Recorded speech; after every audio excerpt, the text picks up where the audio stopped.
હવે કાર્યક્રમને આગળ વધારતા આજ ગામના અને મકવાણા પરિવારની ભાણેજ એ પરમાર અંજલિબેન રિપબ્લિક ડે વિશે પોતાનું વક્તવ્ય આપશે. પરમાર અંજલિબેન.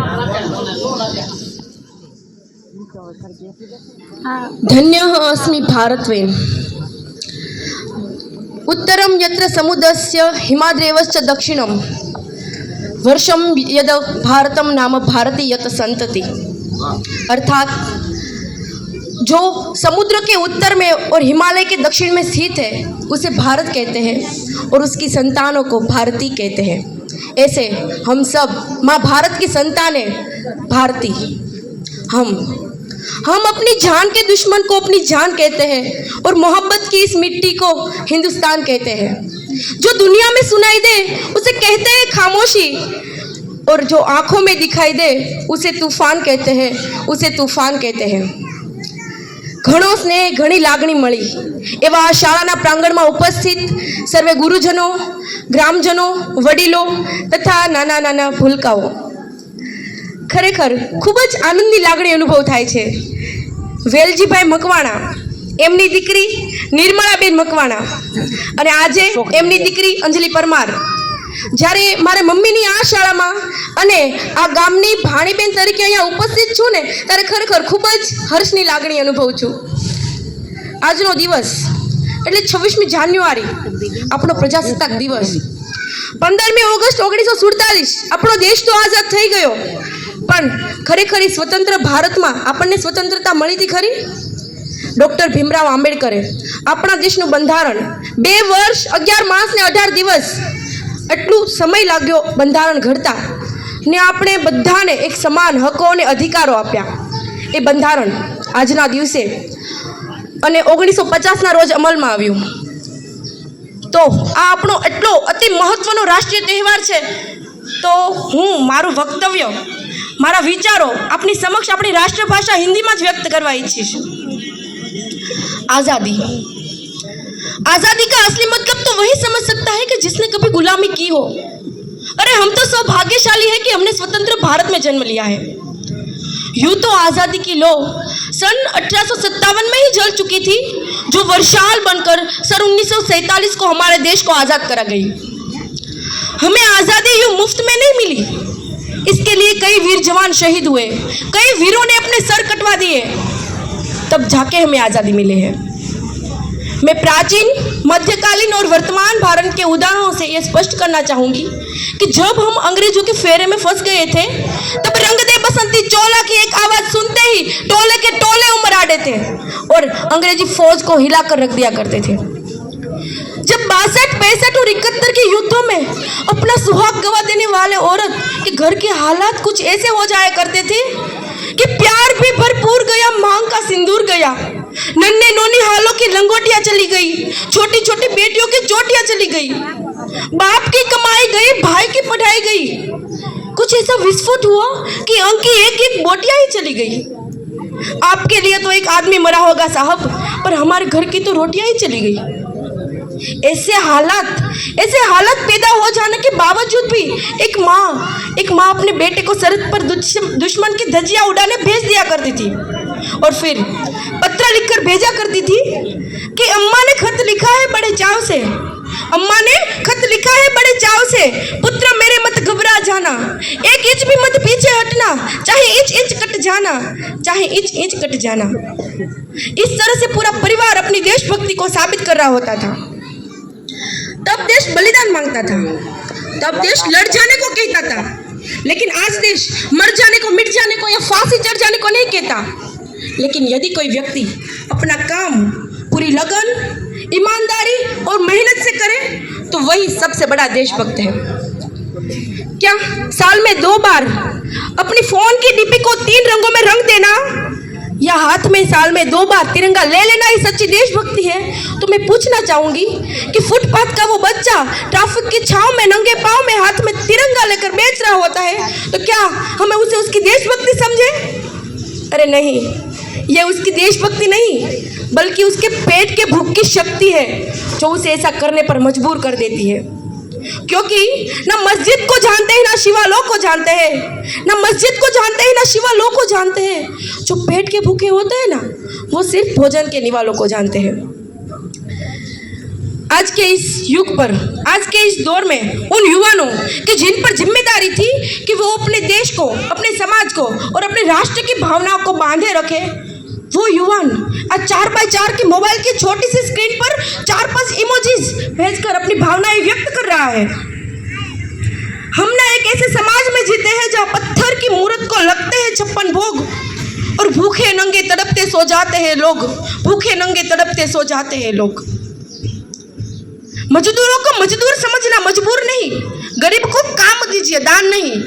और अगर दान देने के इतने ही इच्छुक है तो जीते जी रक्त दान दीजिए और मरने के बाद अंग दान देकर किसी मरते हुए को जीवन दान दीजिए। यही सच्ची देशभक्ति और यही सच्चा राष्ट्र प्रेम है। ना सरकार मेरी है और ना रब मेरा है और ना ही कोई बड़ा सा नाम मेरा है। बस इतनी सी बात का गुरूर है मुझे कि मैं भारत की हूँ और ये भारत मेरा है और ये भारत मेरा है। परंतु एक वैचारिक बीमारी जो हमारे समाज में मुझे नजर आती है, कहा जाता है हम दुनिया के सबसे बड़े लोकतंत्र हैं जहां हिंदू पैदा होते हैं, मुस्लिम और सिख भी पैदा होते हैं, पर बदकिस्मती यह है कि यहाँ कभी इंसान पैदा नहीं होते। इंसान भी है और इंसानियत भी है, पर क्या सिर्फ 25% इंसानियत से पूरा देश की प्रगति हो सकती है? जी नहीं। मेरे विचारों में ना हिंदू की जरूरत है ना मुसलमान की जरूरत है। राष्ट्र निर्माण के लिए केवल अच्छे इंसान की जरूरत है, केवल अच्छे इंसान की जरूरत है। जरा सोच कर तो देखिए, ये पेड़ पौधे और चौखाए भी परेशान हो जाए अगर परिंदे भी हिंदू और मुसलमान हो जाए। हमारे समाज में एक शैक्षिक बीमारी भी हमें नजर आती है और बड़े आश्चर्य की बात है कि जिस देश ने पूरी दुनिया को तक्षशिला और नालंदा देख करके विश्वविद्यालय शिक्षा की बुनियाद रखी, आज विश्व के सर्वश्रेष्ठ विद्यालयों में से हमारा एक भी सर्वश्रेष्ठ विद्यालय खड़ा नहीं हो पाता। यहाँ तक कि हमारे पास IIT, IIM और NIT जैसे शिक्षण संसाधन है, लेकिन इस देश की सबसे बड़ी कमजोरी क्या है पता है? कि हमारे देश की शिक्षा नीति सिर्फ 2 तरह के लोगों के लिए बनती है।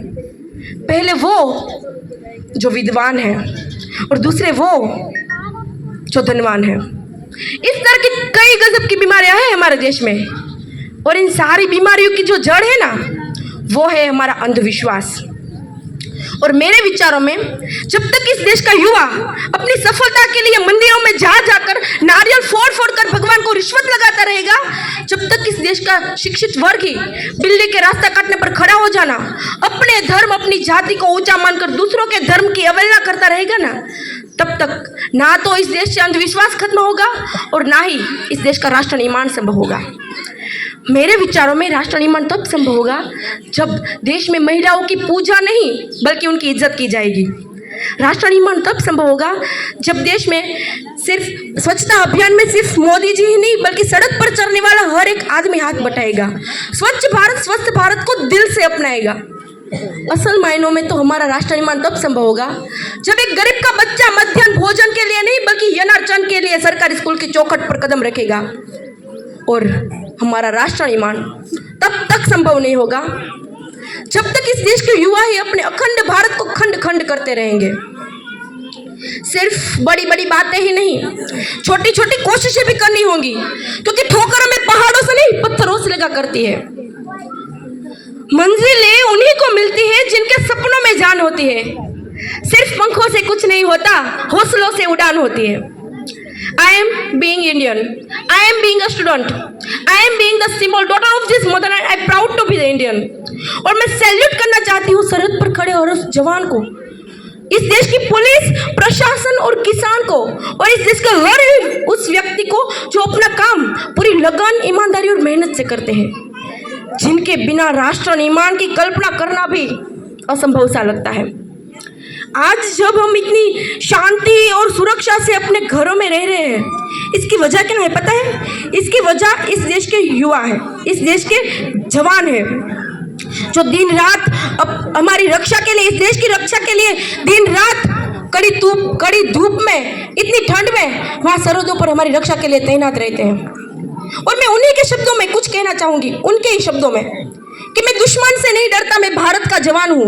मैं दुश्मन से नहीं डरता, मैं भारत का जवान हूँ। मरुस्थल की रेत हूँ, मैं सियाचिन का आसमान हूँ। मैं दुश्मन से नहीं डरता, मैं भारत का जवान हूँ। मैं जून में जलती रेत में लेटे कहता हूँ, सर्दी जरा कम है आज।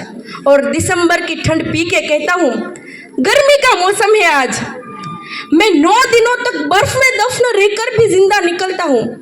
सीने में अपनी सांसों को टुकड़ों में भरता हूँ। सभी का खून है शामिल, लगे कुर्बानियां सबकी। अरे हमने तो हड्डियों को तोड़कर इस भारतवर्ष को बनाया है, तो ऐसे थोड़ी ना हम ऐसे कमजोर होने देंगे। पता है सच्ची देशभक्ति किसे कहा जाता है? हमारे परिवार, हमारे समाज और अपने देश के प्रति समर्पण का भाव है हमारी देशभक्ति। और हर एक देशद्रोही के जीवन में आने वाला तूफान है हमारी सच्ची देशभक्ति, ताकि इससे हर एक देशद्रोही ये समझ सके कि अगर तू परिंदा है तो आसमान तेरा है, अगर तू परिंदा है तो ये आसमान तेरा है, और अगर तू दरिंदा है तो स्मशान तेरा है। भाईचारे की भावना से रहना है तो रह इस जमीन पर, वरना तेरी कब्र भी यही है और कब्रिस्तान भी तेरा है और एक कब्रिस्तान भी तेरा है। हम सबको मिलकर प्रयास करना होगा। मैं, आप और हम सब मिलकर प्रयास करेंगे, तभी हमारा राष्ट्र निर्माण संभव होगा।